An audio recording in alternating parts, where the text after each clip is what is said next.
భూమి కేవలం 5,000తో 605 గజాల భూమిలో 630 స్క్వేర్ ఫీట్ సింప్లెక్స్ హౌస్ కేవలం 36 లక్షలు మాత్రమే. నమస్తే, welcome to Suman TV. Big boss season 7 winner Pallavi Prashanth అయితే ఆయన మీద పెట్టిన సెక్షన్ల ప్రకారం ఇప్పుడు బెయిల్ వస్తుందా రాదన్న ఉత్కంఠ మాత్రం కొనసాగుతుంది.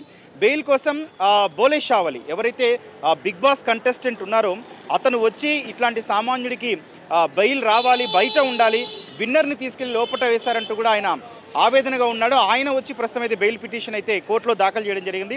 ప్రస్తుతం కోర్టులో అయితే బెయిల్ పిటిషన్పై వాదనలు అయితే జరుగుతున్నాయి. ప్రస్తుతం వాళ్ళ తండ్రి ఎవరైతే పల్లవి ప్రశాంత్ తండ్రి, అట్లాగే లాయర్లు, అట్లాగే బోలే షావలి వీళ్ళందరూ కూడా ఉన్నారు. ఒకసారి వాళ్ళతో మాట్లాడదాం రండి. ఆయన తరపున లాయర్లు అట్లాగే బోలే షావలి బెయిల్ పిటిషన్ కోసం అయితే ప్రస్తుతం ప్రయత్నం చేస్తున్నారు. అయితే లాయర్లతో మాట్లాడి ప్రస్తుతం తెలుసుకుందాం ఎట్లాంటి పరిస్థితి. నమస్తే అండి, అసలు ఎఫ్ఐఆర్లో ఏం నమోదు చేశారండి? ఎఫ్ఐఆర్లో 147, 148, 290, 353, 427, 149 మోటార్ వెహికల్ యాక్ట్ పెట్టారు. ఇది ఎంత దురదృష్టకరం అంటే అత్యాధునికమైన పోలీసు వ్యవస్థ ఉన్నప్పుడు ఒక చిన్న రైతు కుటుంబం అతను ఈ రాష్ట్రంలో అత్యధికంగా ఓట్లేసి గెలిపించిండు. అలాంటిది ఈ సెలబ్రిటీలు ఉన్నప్పుడు తగు జాగ్రత్తలు తీసుకున్న బాధ్యత ప్రభుత్వం మీద ఉంటుంది. నేనేమంటున్నా అంటే కేసులు పెట్టినావు, దేని గురించి పెట్టినావు? ఆయన పాల్గొన్నాడా? దొమ్మిలా కావాలని ఉద్దేశపూర్వకంగా పాల్గొన్నాడా? అనుకోని ఒక సంఘటన, ఒక రైతు కుటుంబం నుండి వచ్చిండు, గెలిచిండు, బయటికి వచ్చిన తర్వాత ఈ డీసీపీ స్థాయి అంత ఉన్నతాధికారి పోవాల్సిన పరిస్థితి ఉందంటే ఆడ అంచనాలు వేసుకోవాలి కదా. బిగ్ బాస్ ఈరోజు జరిగింది కాదు కదా, 7 సీజన్లు జరిగినాయి. 6 సీజన్ల దాకా ఎట్లా పంపించినావు అట్లా పంపించాలి.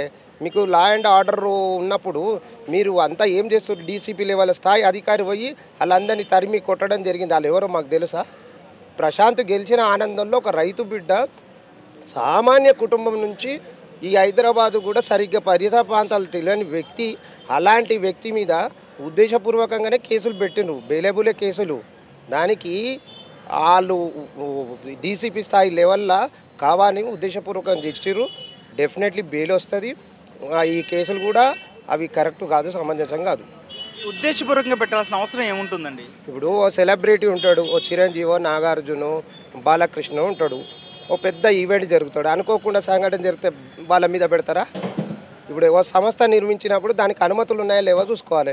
ఒక గణేష్ మండపం పెడితేనే పోలీస్ పర్మిషన్, ఒక ఈవెంట్ జరిగితే పోలీస్ పర్మిషన్ ఉన్నప్పుడు, ఓ సంఘటన జరిగినప్పుడు గంతమంది జనం కూడిరు, గంతమంది పబ్లిక్ ఉన్నప్పుడు ఒక ఉన్నతాధికారులు పోలీసు అందరూ కలిసి దాన్ని చేసి నిర్వీర్యం చేసి సెలబ్రిటీలు అల్లనే ఉంచి అందరినీ పంపించిన తర్వాత పంపించేది ఉంటుంది.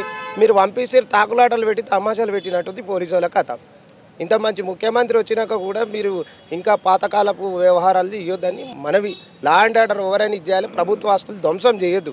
కానీ ఆ రోజు గెలిచిన తర్వాత పల్లవి ప్రశాంత్ బయటికి వచ్చేటప్పుడు పోలీసులు ఖచ్చితంగా చెప్పారు, వెనక్ గేట్ నుంచి వెళ్ళిపోండి, దయచేసి ఇక్కడ క్రౌడ్ ఎక్కువ ఉందని విజ్ఞప్తి చేసినా కూడా కావాలనే చేశారు అనేది ఒక అభియోగం. దానిపై ఏమంటారు మీరు? ఇప్పుడు నేను కూడా అంటున్నా, చెప్పలేదంటున్నా. ఒక డీసీపీ స్థాయి ఉన్నతాధికారి పంపించే బదులు అందరినీ భోజనాలు చేసి అన్నీ చేసిన తర్వాత అంతా క్లియరెన్స్ చేసిన తర్వాత పంపిస్తే బాగుంటుంది, ఎవరికైనా సంతోషం ఉంటుంది కదండి. ఏదో అనుకోకుండా జరిగిన సంఘటన దాన్ని సామరస్యపూర్వకంగా ప్రభుత్వానికి కానీ ప్రజలకు కానీ ఎటువంటి నిర్ణయం చేస్తారు? ఈరోజు తెలంగాణలో ఒక ముద్దు బిడ్డ ఒక కప్పు గెలిచిండు, తీసుకుపోయి ఆ కప్పుని జైల్లో పెట్టినట్టే ఉన్నది. ఎక్కడి వరకు సమంజసం? ఇప్పుడు ఎవరైనా ఫిర్యాదు చేసిరా కేసు మీద? ఆయన మీద ఇట్లా జరిగింది. ప్రభుత్వ ఆస్తులుగా ధ్వంసమైనాయి, బస్సులు ధ్వంసమయ్యాయి. బిగ్ బాస్ కంటెస్టెంట్లు ఎవరైతే ఇదివరకు ఉన్న కంటెస్టెంట్లు ఉన్నారో వాళ్ళు కూడా అసంతృప్తి వ్యక్తం చేసి ఆవేదన వ్యక్తం చేసిన పరిస్థితి కదా. పల్లవి ప్రశాంత్ మనుషులు అలా అంటున్న వాళ్ళంతా పల్లవి ప్రశాంత్ మనుషులు ఎవరు ఉంటారో తెలుసా? మట్టి మనుషులు, రైతులు, చిన్న వాళ్ళు, అభిమానులు ఉంటారు. అట్లా చేయరు. పాశ్చాత్య నాగరికత అలవాటు పడి ఈ హైదరాబాద్లో ఉన్న కొంతమంది వ్యక్తులే కానీ అలాంటి వాళ్ళు రారు. రాష్ట్రంలో ఉన్న ఇన్ని గ్రామాల నుంచి పల్లవి ప్రశాంత్కు సభ పెడుతూ వస్తారు, ఒక 10,000 మంది రైతులు వస్తారు.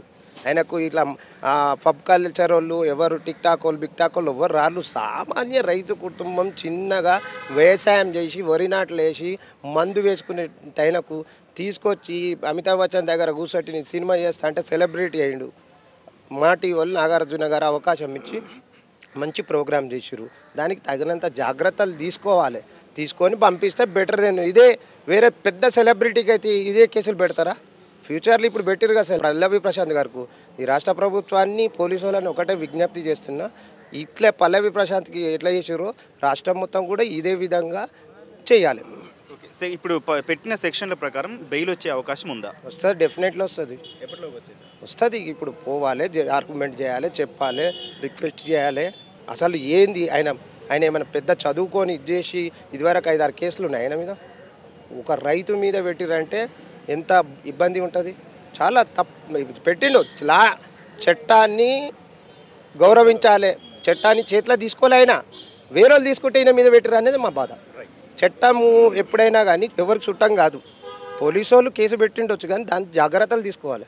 ఇప్పుడు నేను అద్దం బల కొడతాను, నీ మీద కేసు పెడితే ఎట్లుంటుంది? అట్లున్నది వ్యవహారం. చాలా జాగ్రత్త ఉండాలి. తెలంగాణలో ఒక రైతు బిడ్డ వచ్చి స్పందన వచ్చింది. ఆడ ఏం మిస్టేక్ అయిందంటే ఆయనకి ఏం తెలియదు. ఫోన్లే లేవు. బిగ్ బాస్లో ఫోన్లు ఉంటాయా? బయటకు వచ్చిన తర్వాత అందరూ 10,000 మంది కనబడితే ఏమవుతుందో మైండ్ బ్లాక్ అయిపోతుంది.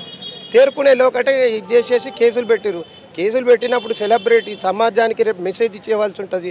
రేపు పోలీస్ వ్యవస్థలో డ్రగ్స్ గిక్స్ అని ముఖ్యమంత్రి గారు ఇట్లాంటి దానికి ఇట్లాంటి సెలబ్రిటీలను వాడుకొని రాష్ట్ర ప్రభుత్వానికి మంచిగా ఉండాలి, పోలీస్ వ్యవస్థ మంచిగా ఉండాలి, అన్ని వ్యవస్థలు మంచిగా ఉండాలి.